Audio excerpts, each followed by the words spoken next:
በደንብ አሁን እየገባኝ ነው። አሁን አትሊስት 60% እየገባኝ። ስለዚህ ያ መጀመሪያ ጸደቀ አንድ ሰው። ስለዚህ ኃጢአት ሲሰራ ጽድቁ ይጠፋል አይጠፋም? ኃጢአት ሲሰራ ኃጢአት ሰርተ ከቀረ ይጠፋል። ንስሐ መግባት ለጽድቅ ይሆናል ማለት ነው። አየህ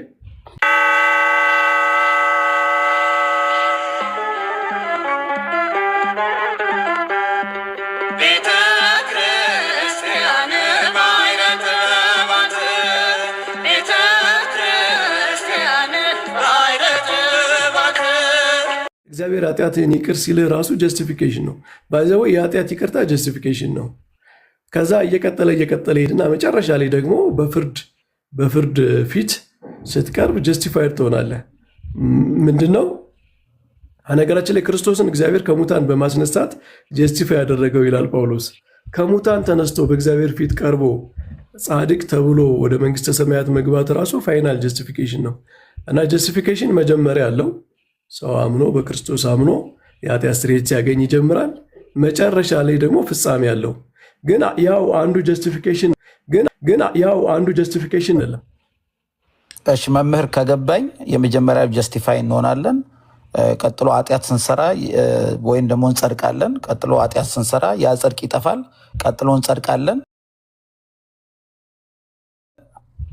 ቀጥሎ እንደገና እንኖራለን። ኃጢአት ስንሰራ ጽድቁ ይጠፋል። ቀጥሎ በንስሐ ቀደም እንዳሉት ደግሞ እንደገና ይመለሳል፣ እንጸድቃለን እያለ እስከ መጨረሻ ይደርሳል ነው የሚሉኝ አይደል? አይደለም፣ እንደዛ አይደለም። የሚጠፋው ኃጢአት ሰርተህ ከቀረህ ነው። ኃጢአት ሰርተህ ንስሐ ሳትገባ ከቀረህ ነው። ኃጢአት ሰርተህ ንስሐ ስትገባ ግን እግዚአብሔር ያንን ጽድቅህን ሳስቴን ያደርግልሃል፣ ያስቀጥልልሃል። ስለዚህ ንስሐ መግባት ለጽድቅ ይሆናል ማለት ነው። አየህ ያ መጀመሪያ ጸደቀ አንድ ሰው። ስለዚህ ኃጢአት ሲሰራ ጽድቁ ይጠፋል አይጠፋም? ኃጢአት ሲሰራ ኃጢአት ሰርተህ ከቀረ ይጠፋል። ያ ከዛ በኋላ እንደገና በንስሐ ሲመለስ ግን አይጠፋም። ንስሐ ከገባህ ግን አይጠፋም። ስለዚህ ንስሐ መግባት ለምሳሌ አንድ ሰው ኃጢአት ሰራ፣ ስለዚህ ንስሐ መግባትህ ለጽድቅ ይሆናል ማለት ነው። አንድ ሰው ኃጢአት ሰራ፣ ንስሐ አልገባም ለ5 ወር፣ ከዛ ጽድቁ ይጠፋል አይጠፋም? በ5ኛ ወር ንስሐ ገባ፣ ወደ ኃጢአት ይቀየራል። ኃጢአት እኮ ነው። ያ አይ አንድ ጊዜ ቄስ መምህር በረከት በደንብ ሀሳባቸውን ለማግኘት ፈልጌ ነው።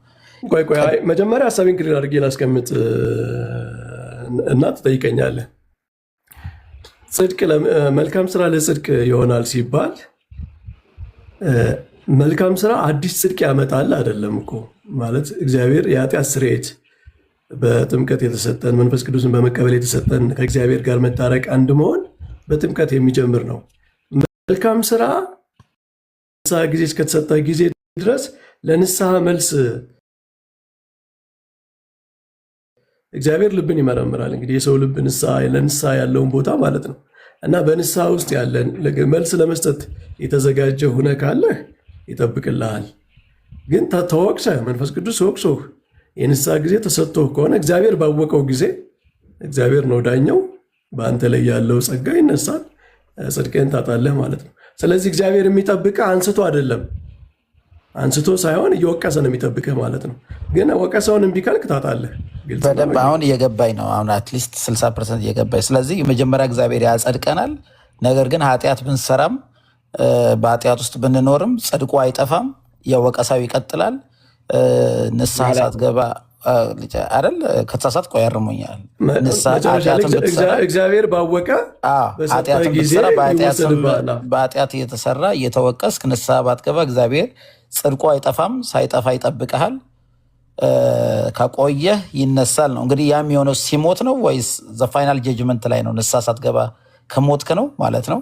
እሱ እግዚአብሔር ነው የሚያውቀው፣ እኛ እናውቀውም። የሰው ጸጋ መቼ እንደሚወሰደው እግዚአብሔር ጸጋውን መቼ እንደሚያነሳ እግዚአብሔር ነው የሚያውቀው። በዚህ ሰዓት ብለን አንናገር። ያ ቆይቶ መጨረሻ ላይም ንስሐ ከገባ ብዬ ነው። ድንገት አይነሳም ስላሉ እግዚአብሔር በሰው ላይ እያሳደረው መንፈስ በምን ሞመንት ነው የሚያነሳው የሚለው እግዚአብሔር ነው የሚያውቀው። ለንስሐ የሚሰጠውን እድሜ፣ ለንስሐ የሚሰጠውን ጊዜ እግዚአብሔር ነው የሚያውቀው። ማለት እስከ እድሜው መጨረሻ ድረስ የእግዚአብሔር ጸጋ የሚጠብቀው ሰው አለ። እግዚአብሔር ባወቀ ደግሞ በቃ የማይመለስ የሆነ ቀድሞ የሚወሰድበትም ይኖራል። በዚህ በዲቫይን ጀጅመንት ውስጥ እኛ አንገባም። በጣም ቆንጆ። ግን በአጠቃላይ በኃጢአት ውስጥ ጻድቅ ሆኖ ይቆያል የሚለውን ተስማምተናል ማለት ነው። ንስሐ ማይመለስ ከሆነ ያነሳል ጻድቅ ሆኖ የሚጠብቀው ለንስሐ ነው እስከሚመለስ። እግዚአብሔር የሚሰጠው ጊዜ አለ፣ እድል አለ። እግዚአብሔር ቸር አምላክ ስለሆነ በሆነች ነገር በበደልክ ሞመንት ተጠባብቆ አንተን ያጸጋ አራቁቶ በቃ ኢሚዲየት አይደለም። የእግዚአብሔር ፍርድ ትዕግስት አለበት። ቅዱስ ጳውሎስ የሚታገሳችሁ የሚለው የእግዚአብሔር ትዕግስቱ ብዙ ነው፣ ቸርነቱ ብዙ ነው። የንስሐ እድል ጊዜ ይሰጣል።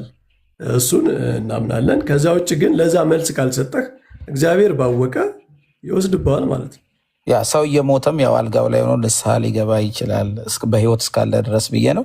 ስለዚህ በኃጢአት ምክንያት ኃጢአት ሲሰራ በሚሞት ሰዓትም እኮ ንስሐ እንደሚገባ እግዚአብሔር ካወቀ እስከዛ ይጠብቀዋል ማለት ነው። በጣም ቆንጆ። ስለዚህ ኃጢአት ሲሰራ የሆነ ነገር ሲያደርግ ጽድቅ ይጠፋል የሚባለው ወይም ደግሞ በንስሐ ሲመለስ ይመለስለታል የሚባለው ልክ አይደለም ማለት ነው። እዚህ ላይ ጥሩ ተስማምተናል። አንዴ አንተ አሁን እያወራህ ያለው ፐርሰቨራንስ ኦፍ ዘ ሴንትንስ ያችን ለማጽደቅ ነው የምትሯሯጠው። ግን በዚያ ኮንቴክስት አለ ለምሳቸው ይመለሱልህ። በነገራችን ላይ እኔ እኮ ጽድቅ አይጠፋም አላልኩም። እሱ እየተረዳው ያለ በዚያ መንገድ ነው። እንደዛ ነው እንደሱ እያሰበ ያለ። አዎ የቅዱሳን የንስሐ ጊዜ ይሰጣል ነው እንጂ ያልኩት የማይመለስ ከሆነ መጨረሻ ላይ አይደል እንጂ ኃጢአት ስለሰራ በኃጢአት ውስጥ ስለሆነ መንፈስ ቅዱስ ይወቅሰዋል። አንተ እንደዛ ነው የምታምነው? እኔ ይሄኛውን ግልጽ እናድርገውና ያንተን እንወቅ። እሺ ጠይቁኝ። እሺ መምህር፣ ምክንያቱም አንተ ጽድቅ ይወሰዳል ብለህ ታምናለህ? አላምንም። እኔ ለምን ሰው በስራው ሳይሆን ያገኘው መጀመሪያ ያገኘው በስራው ሳይሆን በክርስቶስ ኢየሱስ ስራ ስለሆነ ያገኘው። ጽድቁ ሲጀመር የሰውየው ጽድቅ ሳይሆን የክርስቶስ እግዚአብሔር የሰራው ጽድቅ ነው። የሰውም ጽድቅ የለንም እኛ። እሺ ኃጢአት ቢሰራም እንደዚህ ነው የሚቀጥለው በቃ። የሰውየው ጽድቅ ሳይሆን የእግዚአብሔር ጽድቅ ነው። ግን እግዚአብሔር ያጸደቀው ሰው የእግዚአብሔር ልጅ ስለሆነና በመንፈስ ቅዱስ ስለታተመ መንፈስ ቅዱስ በውስጡ ስለሞላ በጽድቅ ይኖራል። እግዚአብሔርም በመንገዱ ይመራዋል።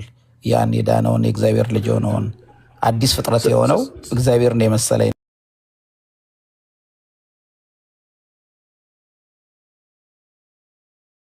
ይኖራል ነው። ስለዚህ አሁን ያንተን እምነት ለመቀበል በቃ ካልቪኒስት መሆን ያስፈልጋል። የሰው ልጅ ቀድሞ የተወሰነ ነው። ካልቪኒስት ነው በነገራችን አላወቁትም እንዴ?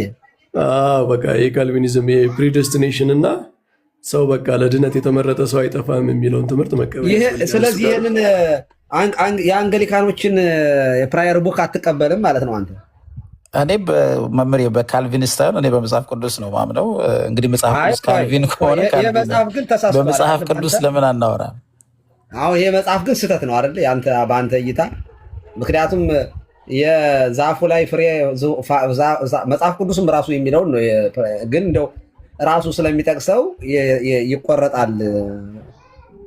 የሞተ እምነት ነው ይለዋል፣ የማያድን እምነት ነው ይለዋል። ስለዚህ ይህንን ይሄ እኮ ምንም እኮ ካልቪኒዝም እኮ ኧረ ይህንን እንኳ ብዙ እዮብ አውሩና ትንሽ እኔም ብዙም ስለማልቆይ መሽቷል። እኛ ጋር ሚድናይት አልፏል። ደህና ነህ? ቅድም ለምንድን ነው ግባ እያልኩ ጸሎት። በጣም ይቅርታ ቆይቻለሁኝ። እድል አልሰጠኋቸው ልስጥና። ኧረ ችግር የለም ቀሲስ። እኔም እንትን አልልም። ይቅርታ አድርጉልኝ። እንግዲህ አልተመቸኝም ነበር ቅድም እና ይፍቱኝ ባርኩኝ ብያለሁ። መልእክት ለማድረስ ነው። ምንድነው ትናንትናም ሲያወሩበት ነበር እና ችላ ባንለው ብዬ ነው። ይሄ ዓመተ ምሕረት ጋር በተያያዘ ነገር ላይ ልክ እንደዚሁ ቤት ስንከፍት ብናወራበት ደስ ይለኛል። ትናንትናም ኤፍሬም ቤት አውርተውበታል። እርሶ ከታችም ያላችሁ ዝም ባንል ይሄ ዓመተ ምሕረቱን ጉዳይ ላይክ አንድ በአንድ እየተደረገ ነው። ላይክ የሌሎቹ የቱርክ ላይ የደረሰው ነገር፣ ግብፅ ላይ የደረሰው ነገር ወደኛ ሀገር አካሄዱ እንደዛ ይመስላል እና እዚህ ነገር ላይ ችላ ባንለው። በቃ ዓመተ ምሕረት የሚለው ነገር ዝም ብሎ ይቀየራል ሲባል እሺ ብለው ተስማምተው ላይክ ውይይቱ ላይ የተስማሙ ሰዎች ግራ በሚያጋባ መልኩ ማለት ነው እና ዝም ካልነው ይሄንን ነገር በኋላ ላይ ከፍተኛ ነገር ነው የሚያመጣው። እንደ ጥላ ነው የመጣብን እና ድምፅ ብናደርግ እንደው ለውጥ ባይመጣ እንኳን እንደው ድምፅ ብንሆንና እንደዚሁ ቤት በከፈትን ቁጥር ብናነሳው ደስ ይለኛል። ዝም ካልን አሁን የጣለው ጥላ በኋላ ላይ ጥሩ አይሆንም ብዬ ነው የማስበው። ሌሎችም ሀገራት ላይ አሁን ላይ በእስልምና ስር ወድቀው በጣም በጣም ብዙ መከራ ውስጥ እየገቡ ያሉ ቤተክርስቲያኖች አመጣጣቸው ልክ እንደዚሁ ነበር እና አሁንም ዝም ካልን ከፍተኛ ችግር ውስጥ እንገባለን ብዬ አስባለሁ። እውነት ለመናገር ለዘመናት ተጠብቆ የመጣ ነገር፣ ለዘመናት ያላጋጨን ነገር አሁን ላይ ግን ጥቂት አክራሪ በሚባሉ ሙስሊሞች እና አህመዲን ጀበል ሌሎችም በጣም በጣም አክራሪ በሚባሉ ሙስሊሞች ለመንግስት እየቀረበ ያለው ጥያቄ እና መንግስት ደግሞ እያየበት ያለው አንግል በጣም ጥሩ አይደለም። እውነት ለመናገር ቤተክርስቲያን እዚህ ነገር ላይ ምን እያደረገች ነው? እኔ በእኔ በኩል ምንም የማውቀው ነገር የለም። ነገር ግን እዛ ምክር ቤቱ ላይ ተወያይተዋል የሚባሉት ሰዎች ማናቸው? ምንድናቸው? ምን አይነት አስተዋጽኦ አድርገዋል? የምናውቀው ነገር የለም። እውነት ለመናገር ግን እችን ብዬ ልጨርስ። ከምንም በላይ ግን አካሄዱን በደንብ ካስተዋላችሁ ግን አሁን ላይ ቱርክ ውስጥ ግብፅ ውስጥ በጣም በጣም እኮ እየከበደ ነው። ቤተክርስቲያን ውስጥ ገብቶ ካህናት፣ መምህራኖች፣ ምዕመናኖች አንድ ላይ ተሰባስበው ለደቂቃ እንኳን መቆም እስከማይችሉበት ጊዜ ሁሉ አለ እና ከባድ ነው የሚያደርገው። ይሄ ደግሞ ዝም ብሎ በአንድ የመጣ ነገር አይደለም። በአንድ የሆነ ነገር አይደለም። በአንድ የሆነባቸው ነገር አይደለም። ስቴፕ ነበር።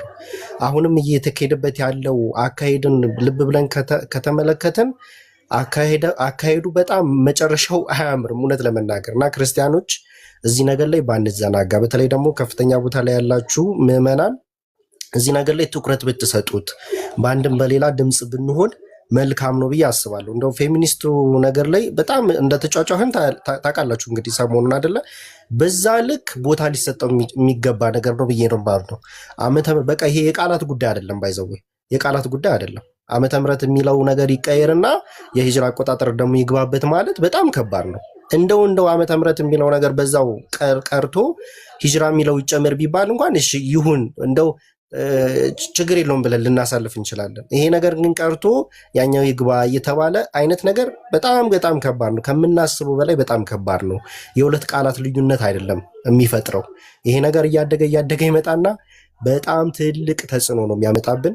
እዚህ ነገር ላይ ዝም ባንል፣ በተቻለ መጠን ቪዲዮም ብንሰራ፣ ቪዲዮም ቀደም ሰርቼ ነው የመጣሁት፣ ቪዲዮ ብንሰራ፣ ላይቭ ስንከፍት ደግሞ ደቂቃ ሰተን ብንነጋገርበት መልካም ነው ለማለት ነው። ቀሲስ ተረድተውኛል ብዬ አስባለሁ። ትናንትና እያወሩበት ስለነበረ እችን ለመናገር ነው። ቀሲስ አይ ጥሩ ነው ዮ፣ በጣም ጥሩ ሀሳብ ነው ያነሳኸው። እንዳልከው ይሄ በጣም ሰፊ ነው። እኔ አሁን ብዙም አልቆይም እዚህ፣ ሌላ ሰው እንዳታስገቡ፣ ምክንያቱም ለወጣ ነው። እኔ ጊዜ የለኝም፣ መተኛት አለብኝ። ኦልሞስት እንግዲህ 1 ሰዓት ተኩል ሊሆን ነው ከሌሊቱ፣ ማለትም 8 ሰዓት ተኩል ሊሆን ነው ማለት ነው። እና ከዚህ በኋላ ትንሽ ነው የምቆየው። ግን በዚህ ሀሳብ በዚህ ርዕስ እንደተባለው ከጀማመሩን ቆይተዋል።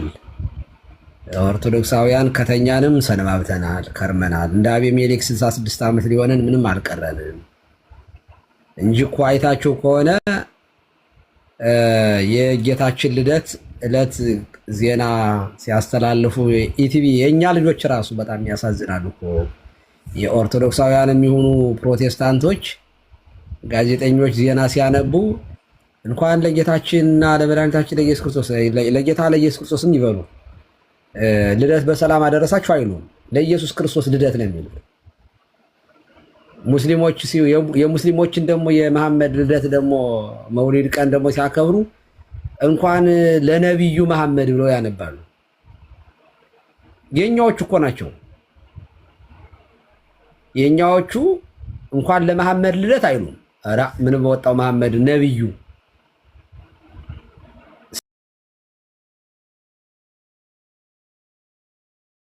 ስለ ክርስቶስ ጠብቃ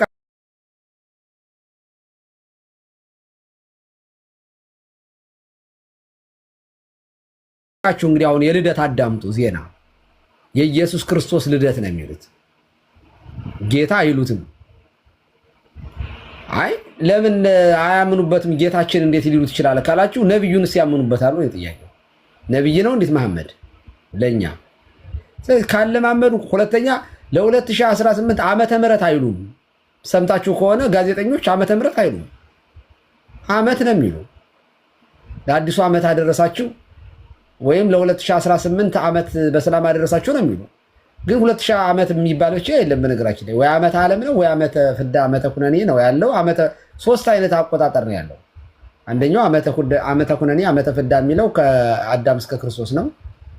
ሁለተኛው ከክርስቶስ እስካሁን እስካለንበት ዘመን ያለው ዓመተ ምሕረት ነው። ሶስተኛው ግን ሁለቱን አንድ አድርጎ መቁጠር ነው፣ ዓመተ ዓለም ነው። የሁለቱ ድምር ማለት ነው። ስለዚህ ዓመት 2017 ዓመት ምን አይነት ዓመት ዓመተ ዓለም ነው ወይንስ ምንድን ነው? እና ስንሰማው የኖርን ቤቱ ሲፈርስ የማይናገር ሰው፣ ቤተክርስቲያን ሲፈርስ ለምን የማይል ሰው እኔ አሁን ብዙ መቼ ስንጮህ ነው እንጂ አይ ዶንት ኖ እኔ መቼ እንደምንነቃ ጊዜ ያውቀው በእውነት መቼ እንደምንነቃ መቼ ተበልተን አልቀን በቃ የስ ቀይ መስመር ነው የምንለው እኛ ኦርቶዶክሳውያን ያለን አይመስለኝም። እንደ ሀገር ስለሆነ ደግሞ ይሄ በተለይ ደግሞ ይሄ የካላንደር ጉዳይ የፕሮቴስታንቱ ጭምር ነው በእውነቱ። ዓመተ ምሕረት የምህረት ዓመት የማንኛችንም ማለት ነው። የካቶሊኩም፣ የፕሮቴስታንቱም፣ የኦርቶዶክሱም የጋራ እሴት ነው ይሄ። አሜሪካውያን እኮ ዓመተ ምሕረት ነው ያላቸው። በአጠቃላይ መላው አውሮፓ ከክርስቶስ ልደት ወዲህ ነው ያለውን የሚቆጥረው። 26 እንኳ ቢል የቄስ ፖለቲከኛ ይሄ ምናምን ይላል እና እኔ አይ ዶንት ቲንክ ሶ። እዮባ አሁን አንተ የምትለው ነገር ለማን ነው እንደዚያ የሚባለው? ለማን ነው? ማን እንዲሰራልን ነው? አይመዲና አንተ የዓመተ ምሕረት ቀየርልን። ዓርብንም ጠይቀዋል አይደል? የእረፍት ቀን ዓርብ ይሁን። ይገርማል እንዴ ክርስቲያን በአገሩ እንዳይኖር እሱ እንደውም ተወስኗል። ቀሲስ የዓርቡ እንደውም ከ5 ሰዓት እስከ 8 ሰዓት የሚለውም ተወስኗል። እሱ እንደው እኔ ያን ያህል እንደው አያጣላም ብለን መያዝ እንችላለን። የኛው ግን ትንሽ ከብዳል ብቻ። ቀሲስ እኔ አንድ ሰው የሆነ ዶክሜንት አሳየኝና የእኛ ቤተክርስቲያን ደግሞ ያቀረበችው ተብሎ በጣም ነው የሚያስቀው። እሺ ኧረ ያጋሩን የሃይማኖት መቻቻል እንዲኖር ምናምን የሚሉ የፖለቲከኛ ቃላት ናቸው ውስጥ ያሉት ማለት ነው። እና ለሁሉም የሚሰራ ማለት ነው። ማንም ሰው የሚለው አይነት እንደዛ ነው። እና ምንም የኢትዮጵያ ቤተክርስቲያን ኬዝ የላትም። ለምሳሌ በታሪክ ብዙ ናሬሽኖች አሉ ከኢትዮጵያ ቤተክርስቲያን ጋር እየተቀላቀሉ የሚነገሩ እነሱ በሕግ እንዲታገዱ ቤተክርስቲያኗን ለጥቃት የሚደርሱ ናሬሽኖች እንዲቀሩ የቤተክርስቲያኑ አስተዋጽኦ በግልጽ እንዲታወቅ በኢትዮጵያ ታሪክ ሁሉም ነገር በጣም ስትሮንግ የሆኑ በጣም መሰረታዊ የሆኑ በኢትዮጵያ ቤተክርስቲያን ላይ የደረሰው ነገር እውቅና እንዲሰጠው ይቅርታ እንዲጠየቅበት የኢትዮጵያ ቤተክርስቲያን ሀብቶች በትክክል ከሀብቶቿ መጠቀም ነበረባት። ከሀብቶቿ እየተጠቀሙ ቤተክርስቲያኗን የሚሳደቡ ሰዎች አሉ። በቱሪዝም በተለያየ መንገድ ለኢትዮጵያ የምታስገባው ነገር ተገቢውን ድርሻ እንድታገኝ በጣም ብዙ ስትሮንግ የሆኑ በጣም ጠንካራ የሆኑ ነገሮች በእውነቱ ምንም በቃ እዚህ ግባ የማይባሉ ነገሮች ናቸው እዛ ውስጥ የቀረቡት ማለት ነው። እነሱ ግን በተቃራኒ አሁን እኮ የሰማነው እኮ ዲስከስ የተደረጉ ናቸው እንጂ በጣም ብዙ ሌላ ጀሮ ጭው የሚያደርጉ ነገሮች ሁሉ አሉ ማለት ነው። እና ግን አሁን እኔ መፍትሄው ህዝቡ ምናምን ይጨዋል፣ እሺ የሆነ ነገር ያደርጋል፣ ቀሲስ እንዳሉት ይናገራል። ግን የሚወስኑት አዳራሽ ውስጥ ያሉ ሰዎች ናቸው። አዳራሽ ውስጥ ያሉ ሰዎች ደግሞ በውጭ ባለ ጩኸት አይደለም የሚወስኑት፣ በራሳቸው ዓላማ ነው፣ ኢንተረስታቸውን ነው የሚያዩትና ምንድነው ኢንቮልቭ ማድረግ ዲሲሽን ውስጥ ዲሲሽን ሜኪንግ አካል መሆን ነው በቃ መፍትሄው ማለት ነው። ካልሆነ የዲሲሽን ሜኪንግ አካል ለመሆን ካልተቻለ ደግሞ እንግዲህ እኛን የሚያጠቃልል አይደለም ብሎ ቁጭ ማለት ነው። በቃ ይሄ ምንድነው የአጸባ ዘመን ነው፣ እኛ የምንወስንበት ዘመን አይደለም። ሌላ የተሻለ ዘመን እስከሚመጣ መጠበቅና ለዛ መስራት ነው ማለት ነው። እና ያሳዝናል ግን እኛ ጋር ፕሮፖዝ የተደረጉ ነገሮች ምናምን ሲታዩ እንደው በጣም አንዳንዴ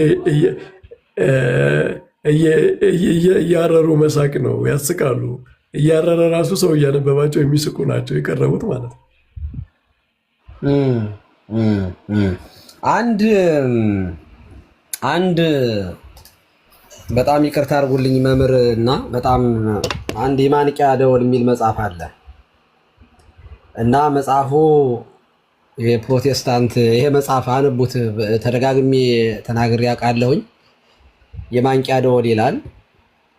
የታተመው የመጀመሪያ እትም ሐምሌ 2004 ነው። 2004 ማለት የዛሬ 14 ዓመት አካባቢ እና በያገባኛል በእምነት ይላል። ያገባኛል በእምነት የብዕር ስም ነው። ከእንቅልፍ የምትነሱበት ሰዓት አሁን እንደደረሰ ዘመኑን ወቁ የሚል ጥቅስ ያስቀምጥና መታሰቢያነቱ የወንጌል ብርሃን እንዳይጠፋ ሲደክሙ ሕይወታቸውን ላጡ ወገኖቻችን ሁሉ ይላል። እንዳልኋችሁ ፕሮቴስታንት ነው እና ምን ይላል መሰላችሁ? ይሄንን እንድጽፍ ያነሳሳኝ ይላል። ይኸው መቅድሙ ላይ እንደምትመለከቱት ደወል የሚያስፈልገው አንድም የዘነጋን ሰው ለማስታወስ ሲሆን፣ አንድም ደግሞ ያንቀላፋውን ሰው ለመቀስቀስ ነው።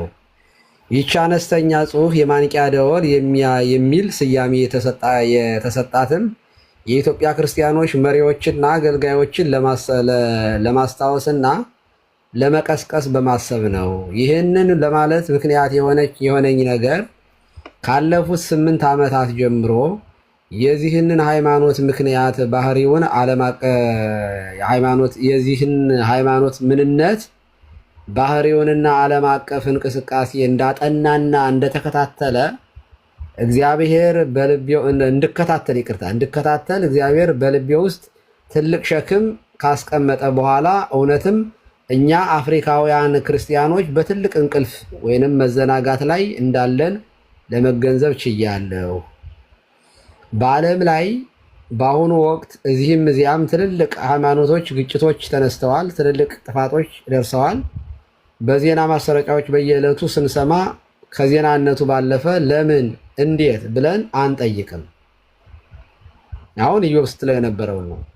በሃይማኖታዊ ስርዓቶቻችን ታጅበን በዙሪያችን የሚፈጸሙ ጉዳዮች እኛን እንደማይመለከቱን በማሰብ ውስጥ እንድንቆይ በማድረጋችን ጠላት በጣም አታሎናል።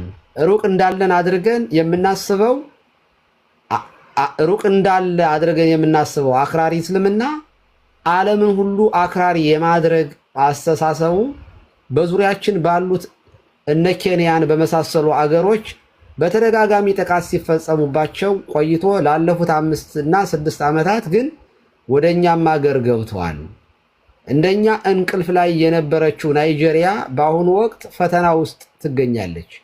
እንግዲህ እኛ አገር ገብቷል ያለ የዛሬ 14 ዓመት ይናገር የነበረው አርሲ ውስጥ እንዴት እያደረጉ እንደሚያርዱን እንግዲህ ያላየ ሰው መቼም ጤነኛ አሁንም የተኛ ስለሆነ መተው ነው ይላል እና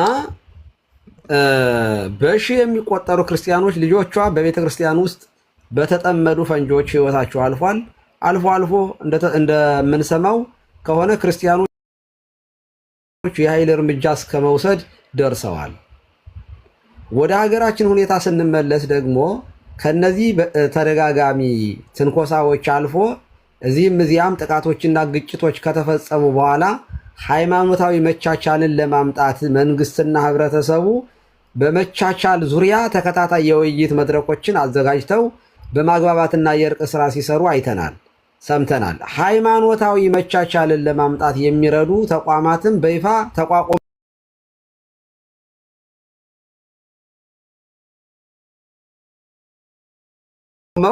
እየሰሩ ይገኛሉ። የሃይማኖቶች አንድነት ምናምን የሚለው ታጋይ ያሉበት የእነዚህ ተደጋጋሚ ውይይቶች መካሄድና በሃይማኖት መቻቻል ላይ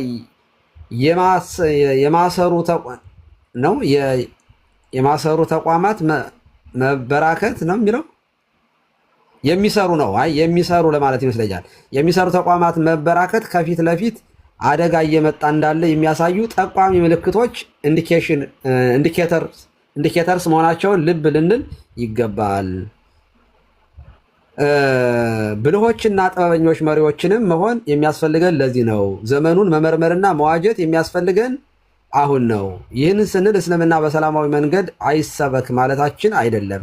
ሃይማኖታቸውን በሰላማዊ መንገድ ማስተማር መብታቸው ነው። መብታቸው የማይሆነው የሀገርና የሕዝብን ሰላም በማናጋት አሁን ነው እያልን በማናጋት አይሁን ነው እያልን ያለ ነው እያለ እዚህ መጽሐፍ በጣም አጭር መጽሐፍ ናት። እውነት መናገር በጣም ትልቅ እንትን አይደለም።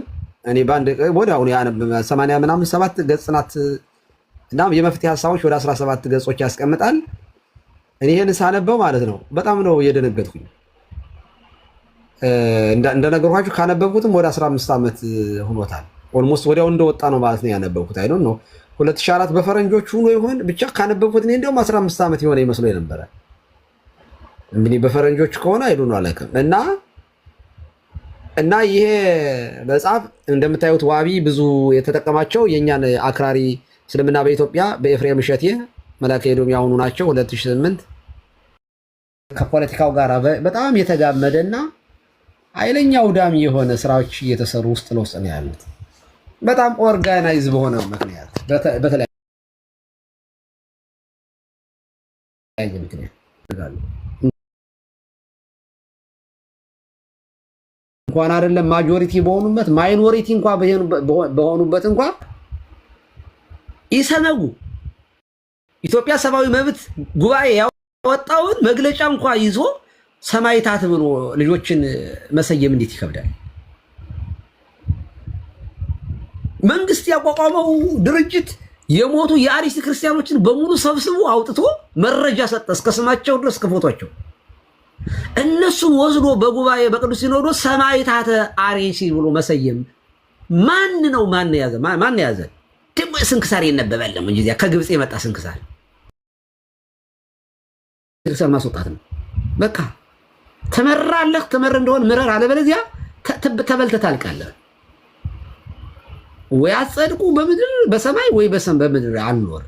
እኔ ሌባን፣ ዘማዊን፣ ዘረኛን አባት እያልክ እያከበርክ እየተንበረከክ የምትኖር ከሆነ በቃ ታልቃታለህ እንጂ ምንም አትሆን።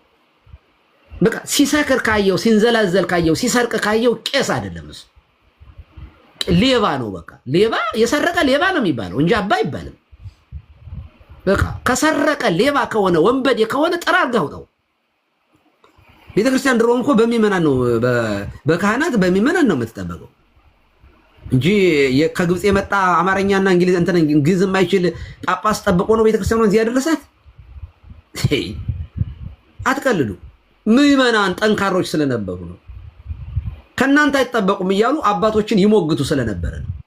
እንዲህ ስንል ይመጣና አንዱ ደግሞ መካሪ መሳይ አይ እንደዚህ ባይባል እንደው እኛ ክርስቲያኖች ነጥብና አደንዛዥ።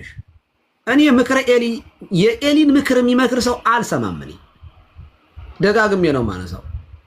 የኤሊ ምክር አሁን የዘመኑ ኤሊን የሚመስል ምክር አለ። እንደው ኤሊ ትንሽ ይበልጠናል፣ ግን ኤሊ ይኸውላችሁ መክሯል እኮ ልጆቹን እኮ መክሯል። ካህናቱን እኮ ጠርቶ ምን ትውቱ ዘሰም ብክሙ ብሏል እኮ መከረ።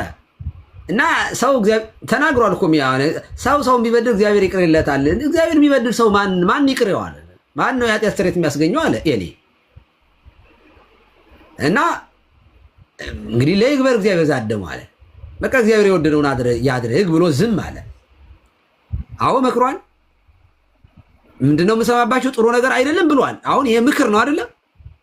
ግን አፍኒንና ፊናስ ያደረጉት ኃጢአት ግን ምክር ነበር የሚያሰጠው። ኤሊ መስፍንም ነው ካህንም ነው። በእስራኤል ዘማዊ በመገናኛው ድንኳን ሲያመነዝር የተገኘ ቄስ አይደለም ማለት ካህን አይደለም፣ ምእመን ይወገራል። ታስታውሳላችሁ? ፊንሃስ በዚያ በመገናኛው ድንኳን ወንድና ሴት ሲያመነዝሩ አግኝቶ በሰይፉ አጣብቆ ገሏቸው። እንደው ደስ አሰኘኝ ብሎታል እግዚአብሔር። ይሄ መጽሐፍ ላይ ያለ ነገር። እነዚህ ሰዎች መስዋዕቱን የእግዚአብሔር መስዋዕት ቀድመው ይበሉ ነበረ። በቀዳማይ ሰዓተ ሌሊት በርቶ በቀዳማይ ሰዓተ ማለት የሚበራው መብራት ምን እግዚአብሔር ምን ሌሊት ሲበራ ለምን ያድራል እዚህ ውስጥ ሰው የለ ብለው ሙሴና አሮን የሰሩትን ስርዓት አፈረሱ። በመገናኛው ድንኳን ያገለግሉ የነበሩትን የእስራኤል ወዛ ያገለግሉ የነበሩትን የእስራኤል ወዛት ኤሊ በምክር አለፈው። ታዲያ ምን ሆነ መጨረሻው አትሉኝም? ታቦተ ጽዮን ተማረከች። አፍኒንና ፊናስ ልጆች ሞቱ። 34,000 እስራኤላውያን ሞቱ። በቃ ኤሊ ራሱ ተቆልሙሞ ሞተ። ይኸውላችሁ ካህን መካሪ ብቻ አይደለም ገሳጭም ጭምር። ገሳጭም ጭምር መቆጣት አለበት። ኖ ማለት አለበት። ቀይ መስመር መኖር አለበት። ነውር የሚፈጽሙ ሰዎችን እርምጃ ቢወሰድ ሌላኛው ይፈራል። አያችሁ፣ የህግ ዋና ትልቁ አገልግሎት ህግ። አንዱ ሲቀጣ ኢዮብ ሲያጠፋ ኢዮብን ብቀጣው ጸሎት አይደግማትም። እኔን ያየ ተቀጣ ማለት ነው። ህግ ማለት ይሄ ነው ስራው። አያችሁ፣ በምክር ብቻ ሰው አይኖርም። በምክር ብቻ ቢኖር መጽሐፍ ቅዱስ ምክር ብቻ ነበር የሚሆነው። ታውቃላችሁ።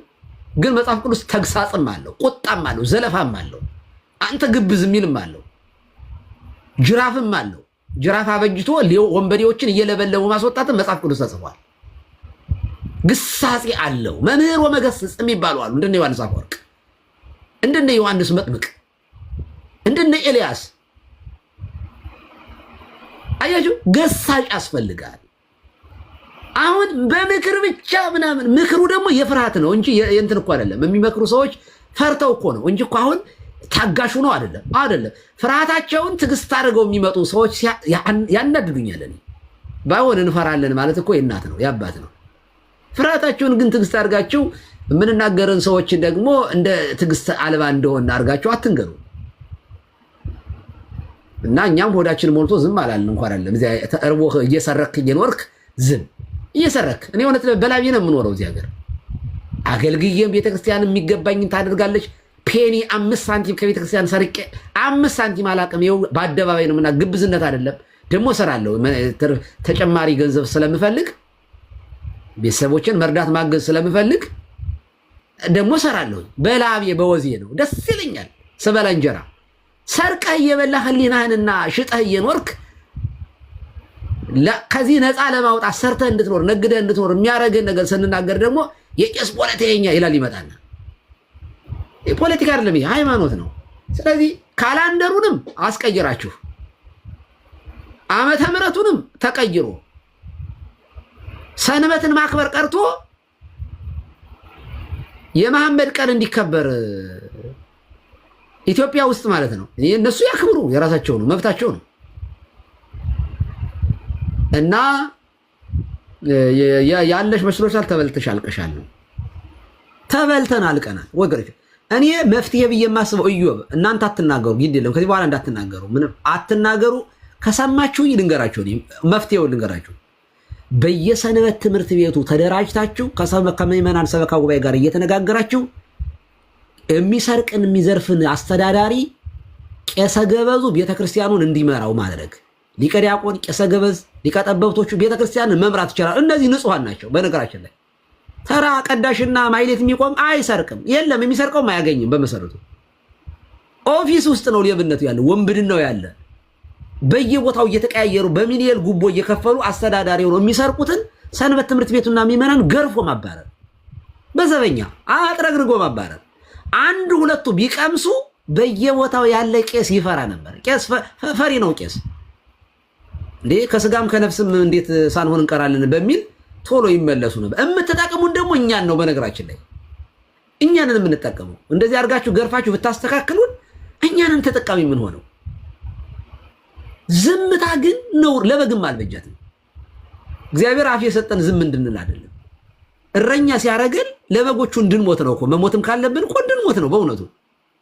በነገራችን ላይ ደፋር ቢኖር ነው መንግስት ራሱ ይፈራ ነበር እንጂ መንግስት ራሱ ደፋሮችን አያስርም። እመኑኝ።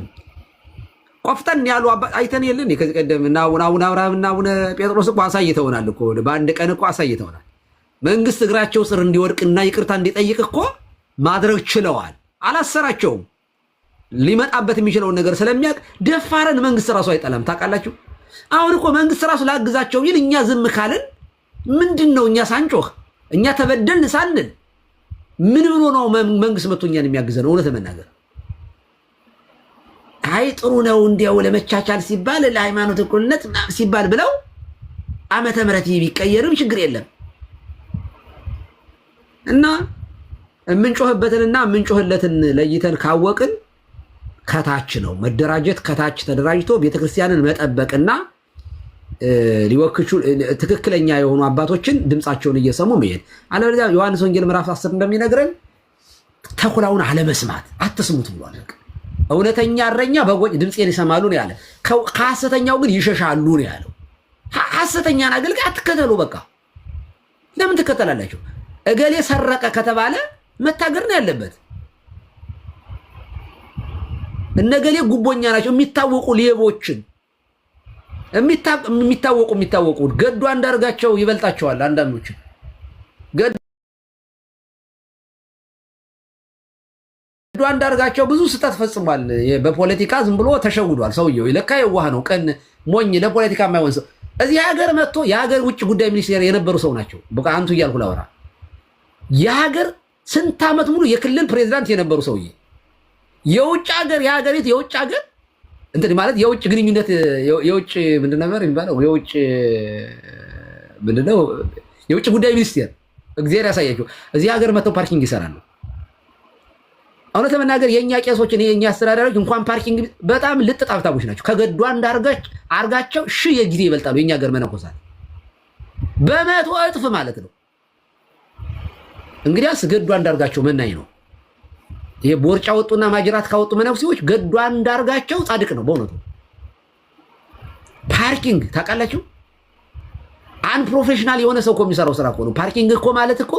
በነገራችን ላይ የሚያሳየው ይሄ የፖለቲካቸው ራሱ ከሀገር ውጭ ያልወጣች መሆኗን ነው የሚያሳየው እንጂ ሌሎች ቢሆኑ ኑሮ ከውጭ ባለስልጣናት ጋራ ከነጮቹ ጋራ ኮሚኒኬሽን እዚህ ሀገር ቤት እያሉ ራሱ ቢኖር ኖሮ አንዱ ጋር ሄደው መስራት ይችሉ ነበር። በዲፕሎማሲ በምንም በሆነ ነገር ይቀጥሯቸው ነበር። የለም እነዚህ ሰዎች ፖለቲካ ራሱ ሲሰሩ የነበረው እዚያው ክልል አካባቢ ነው። ከሀገር ውጭ የምትወጣ ነገር አልነበረችም ማለት ነው።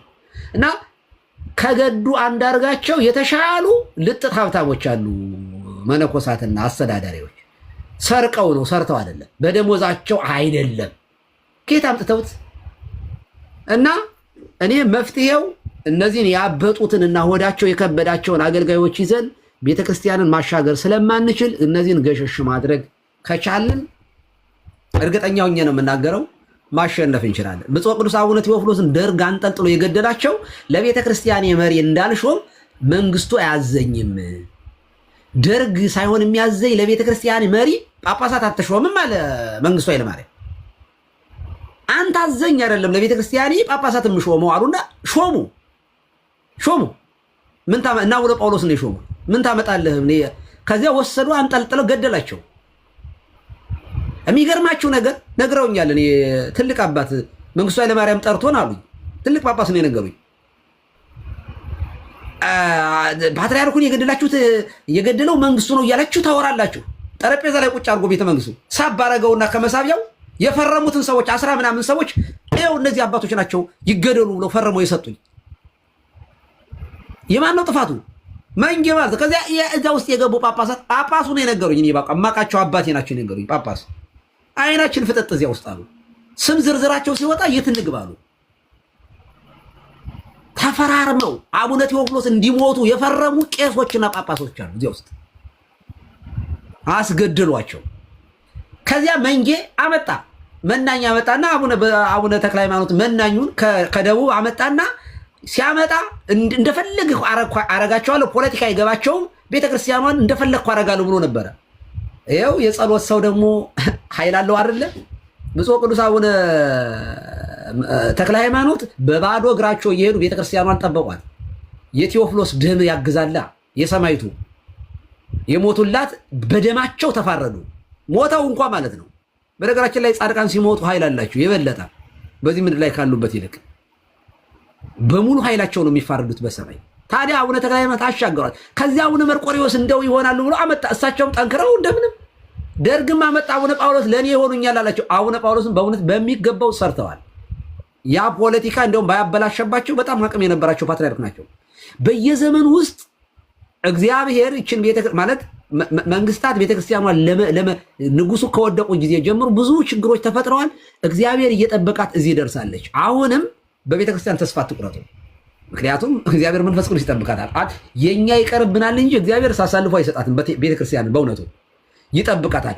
በግራኛ የመድ ጊዜ 90-80% በሚባል ደረጃ ክርስቲያኖች ሰልመው ነበር ይባላል። ይመስላችኋል? አሁን አይመስልም አይደል? በቃ አጼ ሱስንዮስ በደርቡሽ ራሱ በግራኛ ይመድ ታውቃላችሁ።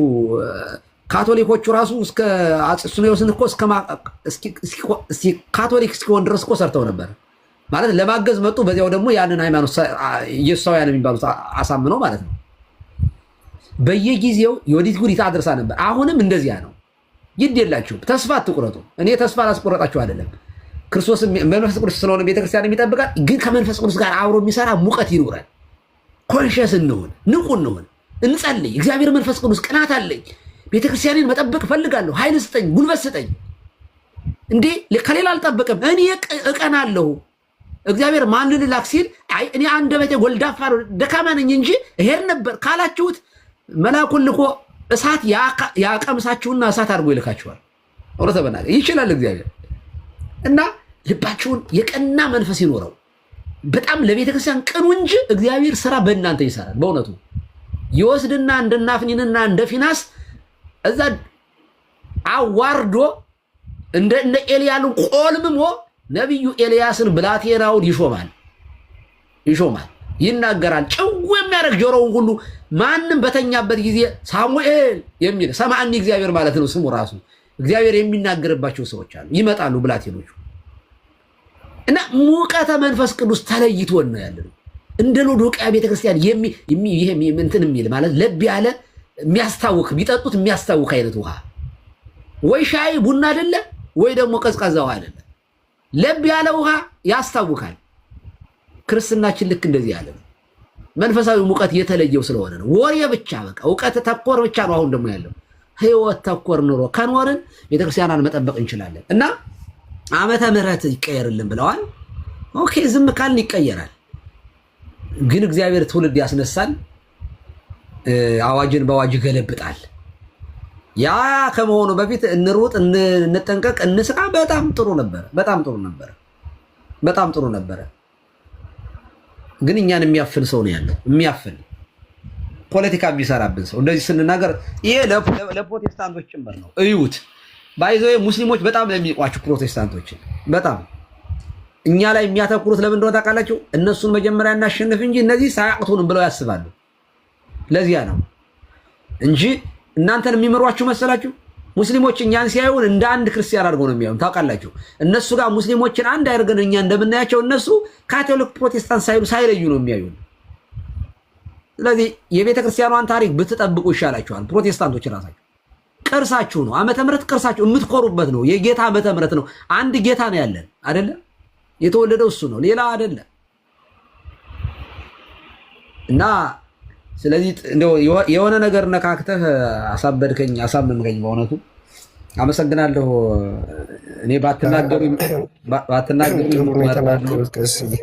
ባትናገሩ መርጣለሁ። እኔ እንደተናገርኩ ይብቃኝ። ግድ የለም እናንተ ቀዝቀዝ እያደረጋችሁ አውሩ። እኔ ሰው ሁሉ እንደኔ መውራት አለበትም ብዬ አላምንም። በእውነቱ ይሄ በመደራጀት ስሩ ነው እያልኩ ያለሁት። በውስጥ ስሩ፣ ግድ የለም ይሁን። በውስጥ ስሩ። ሰንበት ትምህርት ቤትን አንቁ። ወጣቶችን ውስጥ ለውስጥ አስተምሩ። በዚህ ምክንያት ደግሞ እያስተማራችሁ የሚመጣ ዋጋ ካለ እንኳ ከክርስቶስ የሚበልጥ ሀብት ንብረት የለም። በእውነቱ ቁሞ ከመሞት መቼስ ሰማዕት ሆኖ መሞት የተሻለ ነገር ነው ብዬ ስለማምን ነው። እና በጣም ሴንሲቲቭ ነኝ እኔ፣ ታማሚ ነኝ በዚህ ጉዳይ ላይ። ቲክቶክ ላይ የመጣውኝ እኔ ከዚያ ለማምለጥ ነው። ፌስቡክ ላይ እና ዩቲዩብ ላይ ነበር ስጮህ የኖርኩት እና እንደዚያ ነው። የተወደዳችሁ በጣም ይቅርታ አድርጉልኝ ጮህኩባችሁ። ግን ሌላ ነገር ላውራካችሁና አረ ጨረስኩኝ። እኔ ጸሎት እንትን ካለ አስቆየሁት። እኔ ራሱ የማይነካውን ነካክቼ እውነት ጥሩ ነጥብ ነው ያነሱት። እውነት ለመናገር እግዚአብሔር አክብርልን። እንደው እግዚአብሔር እንደምንም ብሎ ከምዕመኑ ጋር ግንኙነት ያለውን ሰው ተጽዕኖ መፍጠር የሚችሉ ሰዎችን እግዚአብሔር አምላክ ቢያዘጋጅልን። በተለይ በዚህ ሰዓት እንደዚ አይነት ሰው ነው የሚያስፈልግን ብዬ አምናለሁ። አለበለዚያ ከፊት ለፊት መሪ ከሌለ መንጋው ምንም ያህል በቃ ላይክ ምንም ማድረግ አይቻልም፣ ቅድም እንደተናገሩት እና እስቲ እግዚአብሔር አምላክ ይርዳን። ቀስ በቀስ እያየን ግን ከላይ ያሉ አካላት ጋር ግንኙነት ቢፈጠርና ጥሩ እንደው ተጽዕኖ መፍጠር የሚችል ሰው ቢኖር፣ ምዕመኑን ማነቃቃት የሚችል ሰው ቢኖር በጣም ጥሩ ነበር እውነት ለመናገር። እስቲ ቀስ በቀስ እናየዋለን። ቀሲስ እርሶም ረፍዶቦታል። እግዚአብሔር ያክብርልኝላችሁ። እሺ የሚገርምህ በየዓመቱ ሲኖዶስ ላይ እንደዚህ ያለ ነገር እስኪ እናንሳና እንወያይ በሉ ብለን አንዳንድ አባቶችን እኛ እንጠይቃለን እኮ በየሀገረ ስብከታችን ያሉ አባቶች እስኪ ስትሄዱ እገሌ እናልን ያስገባ እገሌ የሚል ከጭብጨባው ዘላችሁ ምን ላይ ነው ያለ ነው? እስኪ ራሳችንን እንፈትሽ። በየቀኑ የሚታረሩ በጎች እስኪ ረፍት ያግኙና ትንሽ እስኪ የጾም የጸሎት ጊዜ ሱባኤ ይዘን ስለ ቤተክርስቲያን ጉዳይ እንነጋገር በሉ ብለን እኮ እንልካቸዋለን። እውነቴን ነው የምነግራቸው። እግዚአብሔር ምስክሬ ነው። አንድ ቀን ዘመኑን እስኪ የሚዋጅ ነገር የሆነ ነገር እንስራ ብለው ሰው ጥቅምት ይመጣል፣ ሌላ ጉዳይ ነው። ከጥቅምት ሲኖዶስ መጣ፣ ግንቦት መጣ፣ ሁሌ የሪፖርት የገንዘብ የገሪና ህንፃ እኔ ላስገባ ከአሜሪካ ያል ገንዘብ መጣ እና በጣም ያሳዘናል። ነው አንድ ቀን ቁጭ ብለን እስኪ ስለ ቤተክርስቲያን ጉዳይ እናውራ እስኪ። ሲኖዶስ በየክልሉ ዝም ብሎ ሲፈበረክ ዝም ብሎ ከመነኩሴው ይነሳና መነኩሴ ጳጳሱኛለሁ ይላል። በጣም እኮ የሚገርም። እንደዚህ ሲሆን እስኪ እንሰብሰብና ችግራችንን እንፍታ አይባልም? 20 ዓመት ሙሉ አንድ አጀንዳ አንድ አይነት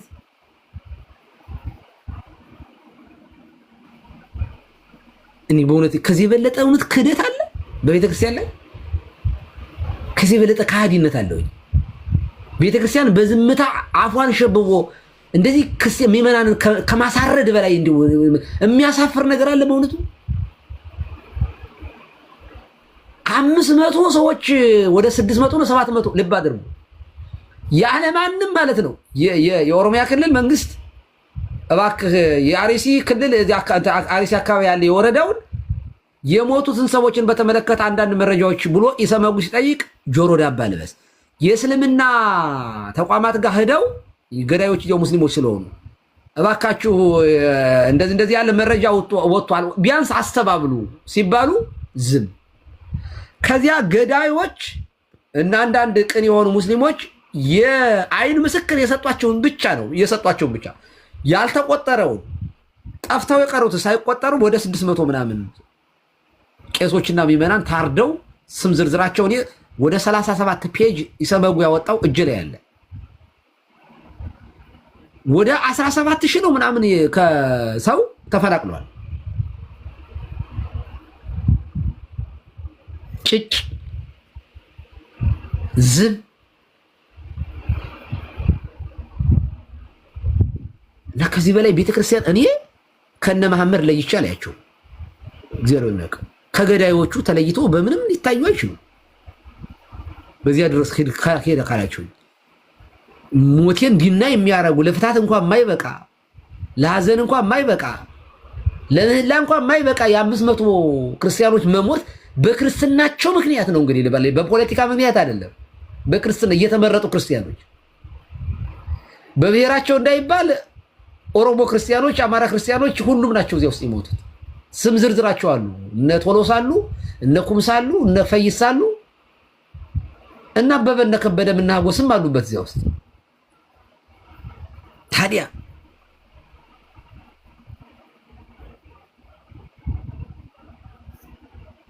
አይ እኔ እኮ በነገራችን ጠንካራ ቢሆን እኔም አልናገራቸውም ነበር እኮ በመሰረቱ። እኔም እኮ እፈራቸው አከብራቸው ነበር። እኔ ለምን እናገራቸዋለሁ? አባቶች ናቸው።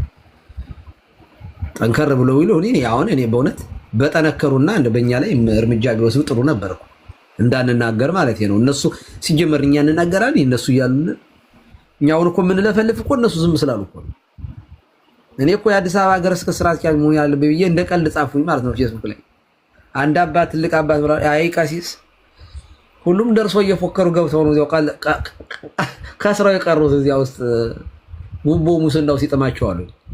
እውነታቸው ነው። በአንድ በኩል እጠራጠራለሁ እኔ ራሴ ነው ምንድነው እዚያ ውስጥ ያለው ነገር። ተወዳድረን ያስገባናቸው ዲያቆናቶች እዚያ ሲሄዱ ግራኛ ይመድ እኮ በጣም ቅን መሪ ነበር የሚሉ ሆኖ አገኘናቸው። እንደው እግዚአብሔር ያሳያቸው። ቤተክርስቲያኗን ወክለው ጥሩ ነገር ይሰሩናል ያላቸው ሳይቀር በጣም እኮ እኛ እኮ መረገም እኮ ነው። አዝነናል በእውነት ሰው አጣን። እውነት እግዚአብሔር ሰው ይሆናት ለዚች ቤተክርስቲያን እንደው እንጂ ተውማ። በቃ ሰላም ደሩ። ጸሎት ሁላችሁም ሰላም ደሩ። እግዚአብሔር አምላካችን ለሀገራችን መፍትሄ ያምጣልን። እኔ ላፍናችሁ ፈልጌ አይደለም ሆን ብዬ ነው። እድል አይ ይገባናል። ጠብቆት ስለሆነ አባታችን እግዚአብሔር ያክብርልን። እንደው አንድ እርሶንም የማስቸግረውት ውስጥ አሁን ምንድነው በተለይ በፌሚኒዝም ላይ የሚሰራ ህብረት ነገር ለማቋቋም እነ አኬም በውስጥ እናውራ የሚሉት ነገር አለ እና እሱ ላይ እርሶም ችላ ሳይሉ ቢሳተፉ። ማናትም እቺ ቲጂ ፐርስፔክቲቭ ነው የምትባል ልጅ አለች፣ አይተዋት ከሆነ ፕሮቴስታንቷ ልጅ ማለት ነው። በጣም በጥሩ ሁኔታ ስርዓቱን በጠበቀ ኦርቶዶክሳዊ ማይንድ ሴት ባለው ወይም ኢትዮጵያዊ ልበል፣ ኦርቶዶክሳዊ ሳይሆን ኢትዮጵያዊ በሆነ ሁኔታ መከላከል እንዳለብን ፌሚኒዝም እንደማያስፈልግ ትናገራለች እና እርሶም ዲያቆን ዳዊት እሷ ምናምን ሆኖ ኢዮስያስንም ያውቁታል ብዬ አስባለሁ። ከእሱ ጋርም የተወሰነ ቤት አውርተናል።